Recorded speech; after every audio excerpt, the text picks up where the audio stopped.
visited. You know, Heidi and I have two little girls, Caroline and Kathy. Caroline is 7 counts. And I'm reminded of a few years back when Caroline was 3 years old. We were vacationing down at the beach with some friends. And those friends had little girls too, getting ready to head out to dinner. Caroline wanted to go in the car with the friends, and there wasn't room. So we told her about when she proceeded to fall on the floor and began kicking and screaming and throwing a fit. Now, I'm sure none of y'all have ever had a child. Well, Heidi, my wife, she's pretty tough. So she sat Miss Caroline down and she had a conversation and got her to pay attention. And Caroline shaked up and we went to dinner. And then afterwards, we got back to the hotel room at bedtime and Caroline was saying her good night prayers. And she was down on her knees and she looked up and she said, "Dear Jesus, tonight we had a situation. And I'm not sorry. But it's not going to happen again." I've got to tell you, it was all Heidi and I could do, biting our tongues at that precious prayer of the child. But you know, the reason y'all are here is because each of us loves our kids. Each of us loves our grandkids. And we recognize this country's in crisis. We recognize what's happening. I don't think this is a typical time of politics. I think the challenges facing this country are extraordinary. And this next election is basic for them. Today, for the first time in history, a majority of Americans believe our kids have a worse life. 65%. That has never been the case in the history of this country to this level. And I think the central issue of the 2016 election is going to be reigniting the promise. Yeah. Getting back to that fundamental idea that our kids would have a better life than we did, and their kids would have a better life than we did. Now, how do we do that? I'm going to suggest 3 simple principles to reignite the promise of America. Number 1, we bring back jobs and growth and opportunity. Yeah.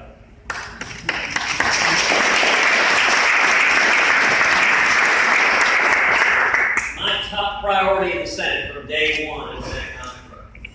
Because economic growth is foundational to everything else. Whether it's unemployment, whether it's the national debt, whether it's rebuilding and strengthening our military, with growth we can do all of that. And without growth we can't do anything. Now the men and women here understand cause and effect.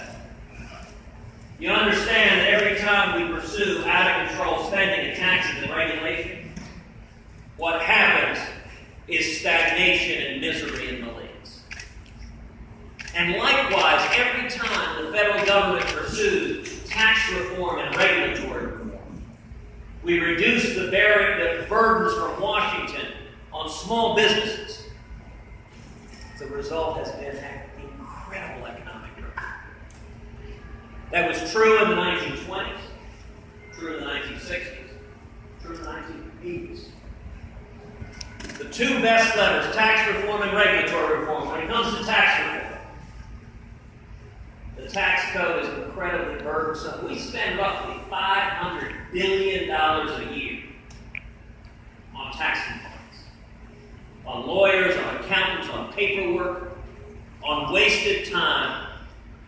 And I think the best tax reform is we need to adopt a simple flat tax, where every American can fill out his or her taxes on a postcard. And when we do that, we should abolish the IRS.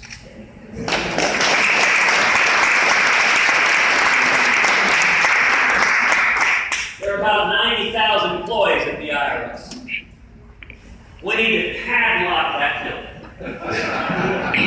and take all 90,000 of them and put them on our southern border.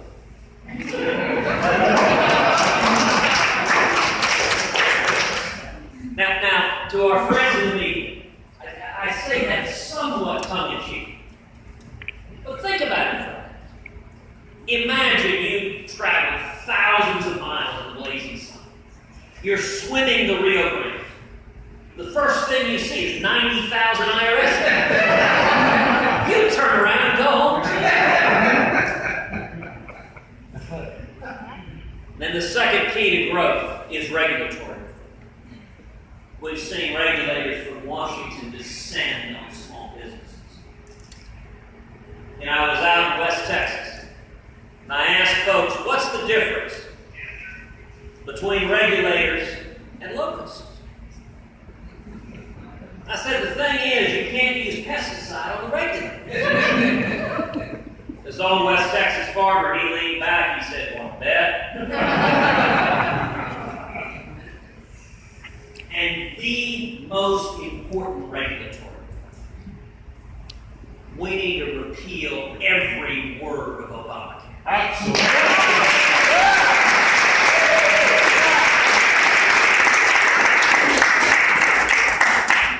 We need common sense healthcare reform that makes health insurance coverage personal and portable and affordable and keeps government away from getting between us and our doctors. Yeah. The second key to reigniting the promise of America is we need to defend our constitutional rights. All of them. We need to defend the First Amendment, free speech. We need to defend religious liberty, which has never been more under assault than it is right now. You know, the IRS has been asking citizen groups, tell us what books you read. Tell us the content of your prayers.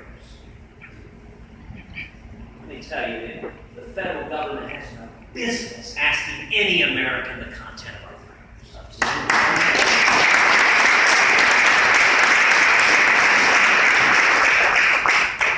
We need to defend the Second Amendment, the right to keep and bear arms.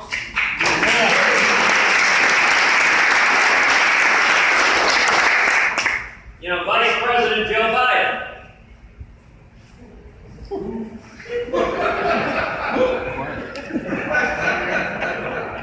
You know the nice thing? You don't need a punchline. I promise you it works. Try it next time. You're at a party. Just walk up to somebody, say, Vice President Joe Biden, and just close your mouth. People crack up laughing. 100% of the time. But Biden said, if anyone attacks your house, just go outside with a double-barreled shotgun and fire both barrels in the air.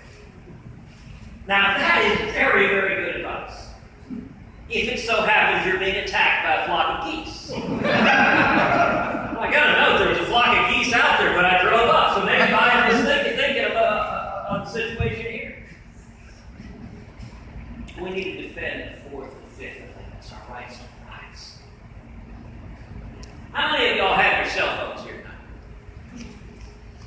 Let me ask you, please leave your cell phones on. I want to make sure President Obama hears every word we say. Thank you.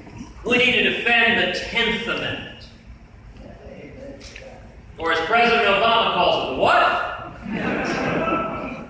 The fundamental protection that says the powers not given to the federal government are reserved to the states and to the people. That means there are certain responsibilities the federal government needs to do and to do well. It needs to defend this nation. It needs to stand with the men and women of the military. It needs to secure our borders. But there are other areas the federal government has no business sticking its nose. Areas like education. And we need to repeal every word of Common Core.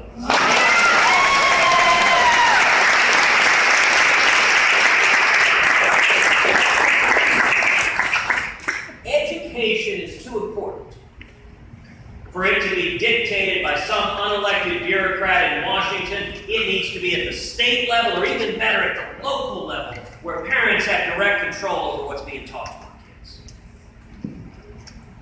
And then the third key to reigniting promised America is we need to restore America's leadership. Yeah.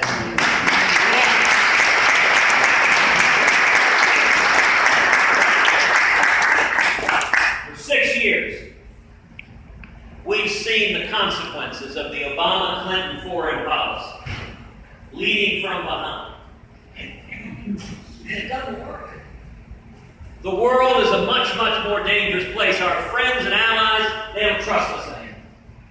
And our enemies, they don't fear us. Instead of a president who boycotts Prime Minister Netanyahu, imagine America standing unapologetically with the nation of Israel.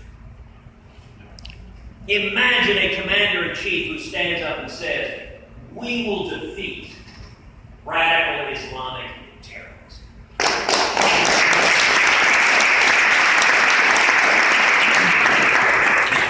And we will call it by its name.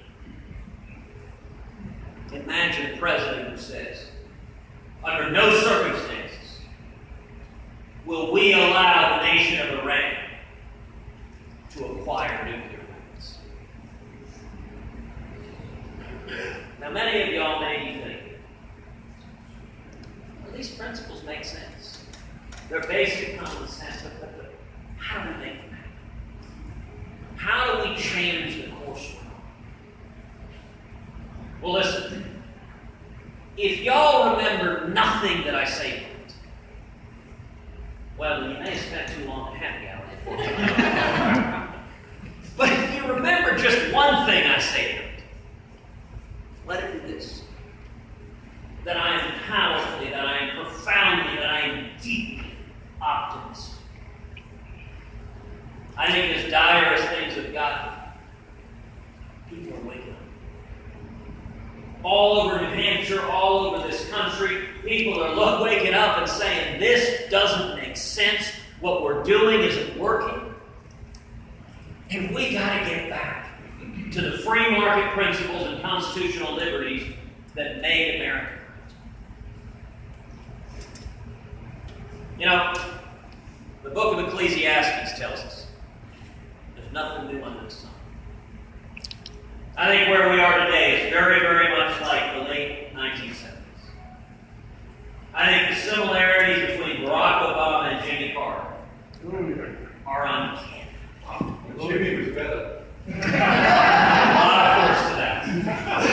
Same failed economic policy. Same misery, stagnation, and malaise. Same feckless and naive foreign policy. In fact, the exact same countries, Russia and Iran, openly laughing at and mocking the President of the United States. In fact, you're exactly right. There's one person in America thrilled with the job Barack Obama's doing. That's Jimmy Carter. Now, why does that analogy give me so much hope and optimism? Because we remember how that story ends. We remember in the late 70s what happened was millions of men and women, a grassroots movement rose up. And it didn't come from Washington. Washington despised Ronald Reagan. By the way, if you see a candidate who Washington embraces, run and hide. It came from the American people. And it swept up as the Reagan Revolution. It turned this country around. We went from stagnation to booming growth. And we restored America's leadership. The reason I'm optimistic is that same thing is happening. The reason I'm optimistic is because of each and every one. I'm optimistic that people are recognizing this isn't a matter of right or left, or Democrat or Republican. This is a matter of common sense. What we're doing in say, I'm fine. For each of us, freedom isn't some abstract idea that we read about in some school book. It's not an academic notion. Look, this is the live free or die state. Freedom is personal. It's real. It's our families. You know, in my family, my mom is Irish Italian. She was born in Wilmington, Delaware. Working class family. Her mom was the second youngest of 17 kids. They were Irish Catholic. They didn't know what else to do with Saturday. My mom became the first person in her family ever to college. She went to Rice University, graduated in 1956 with a degree in math. And she was. That's what it was, the Rice Institute, and there was no tuition. You were right. She got a job at Shell as a computer programmer. My mom used to tell me that she very deliberately didn't learn how to type. Because she said, look, it was the 1950s. I understood the world I was living in. She said she didn't want to be walking down the hallway and have some man stop her and say, sweetheart, would you type this for me? My mom wanted to be able to smile very, very sweet and with a clean conscience say, I would love to help you out, but I don't know how to type. I guess you're going to have to use me as a computer programmer instead. And I'll tell you, my mom is a woman with a steel backbone. She's a woman of character and integrity. She's been a best friend to me my whole life. She's an unbelievable grandmother to our two little girls. My dad was born in Cuba. He grew up in Cuba. And when he was a kid, when he was 14, he began fighting the Cuban Revolution. When he was 17, they threw my dad in prison and tortured him. My dad fled Cuba in 1957. He came to America. He was 18 years old.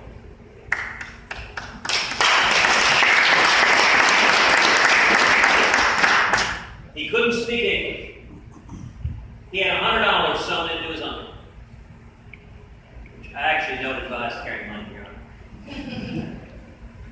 His first job was washing dishes, making 50 cents an hour.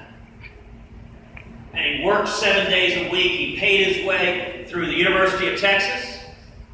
And he went on to start a small business, work towards the American dream. Today, my dad is a pastor based just outside of Dallas. Now, my whole life, my father has been my hero. But you know what I find most incredible about his story? How commonplace it is. Every single one of us here in this room, we've got a story just like that.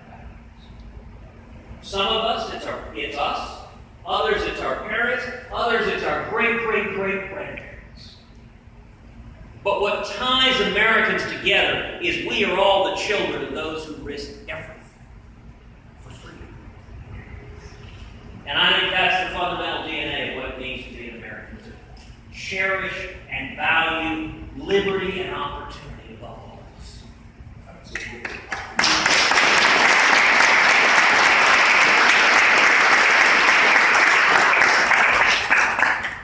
That's why the American people are waking up or standing up or saying, live free or die. Because the stakes have never been higher. And our campaign, what we are working to do is to energize and mobilize the grassroots, the American people, to bring together that old Reagan coalition to get back to the founding principles that make America great, to get back together to that last best hope of mankind, that shining city on the hill that is the United States of America. Amen.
Well, I'm not sure.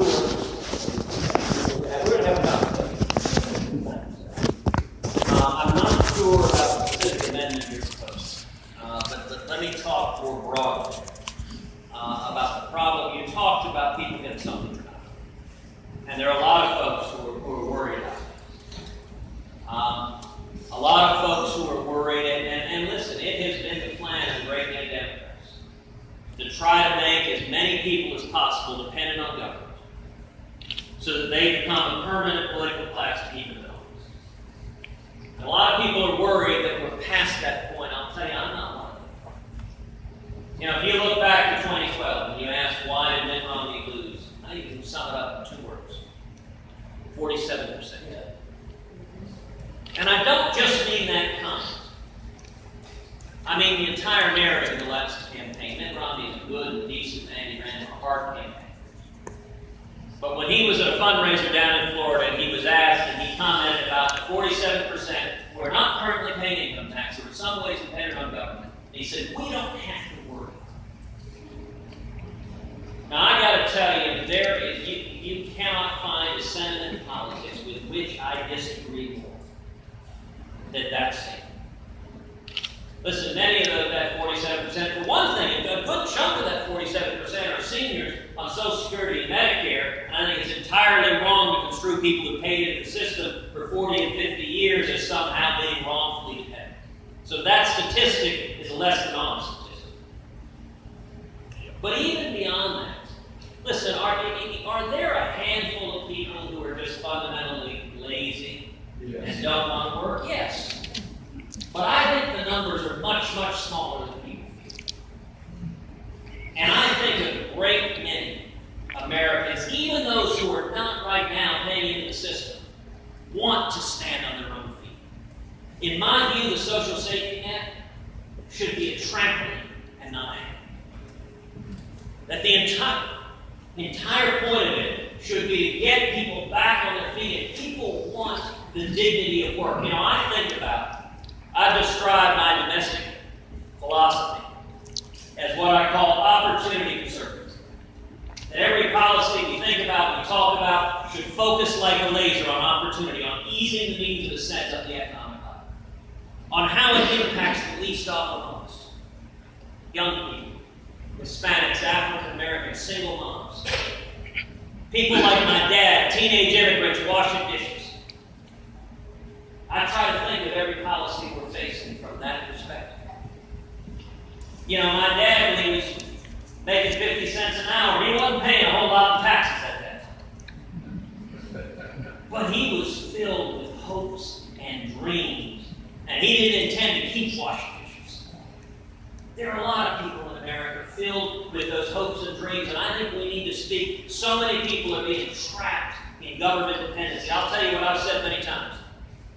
When my dad was a teenage immigrant, thank God, some well-meaning liberal didn't come put his arm around him. Say, let me take care of you.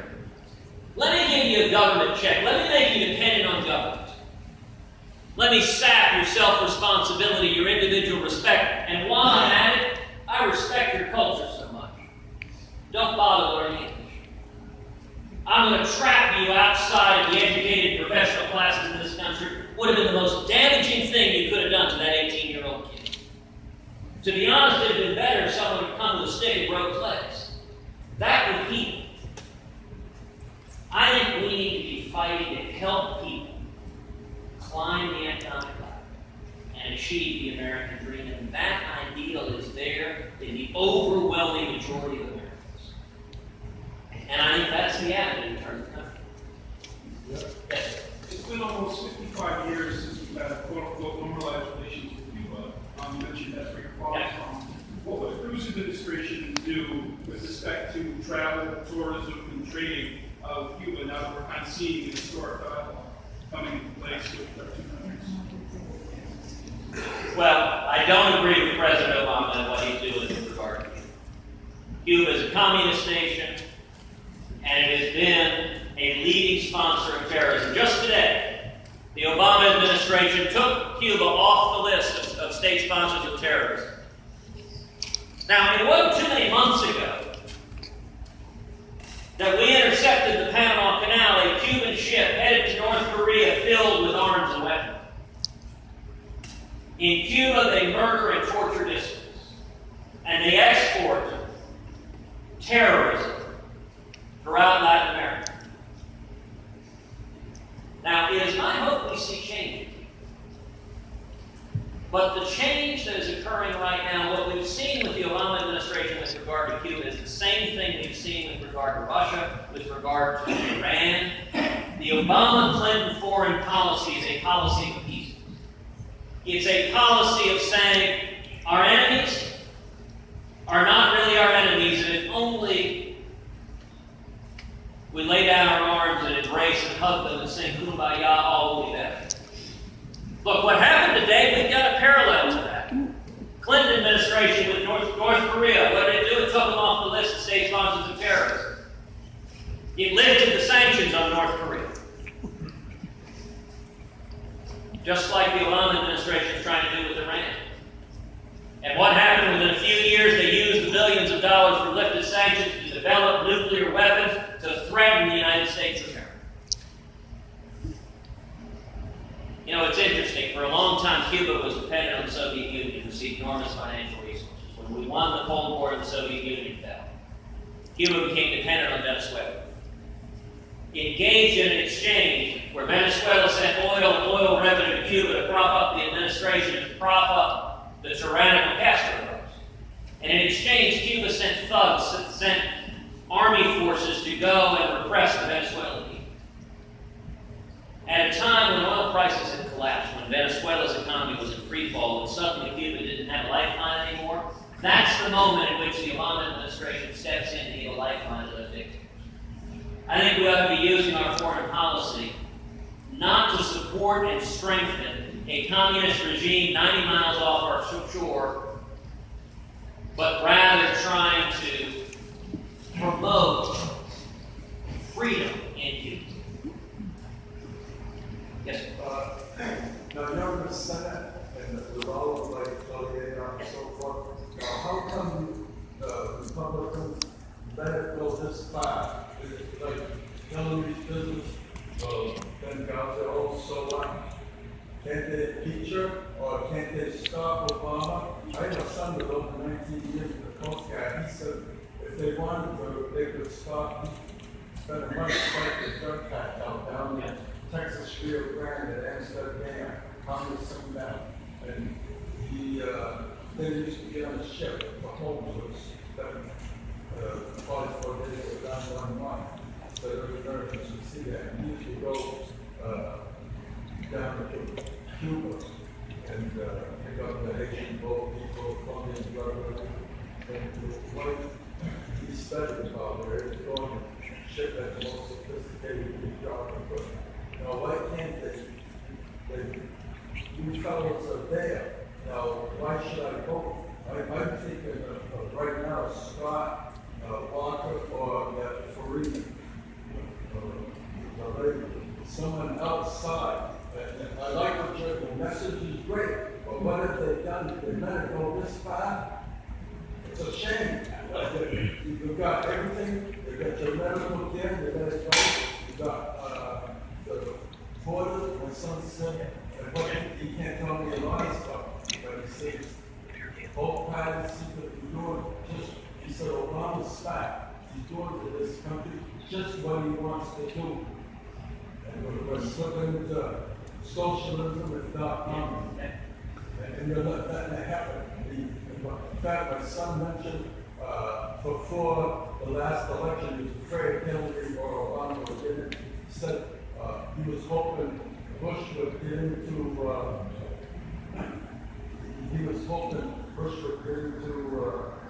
North Korea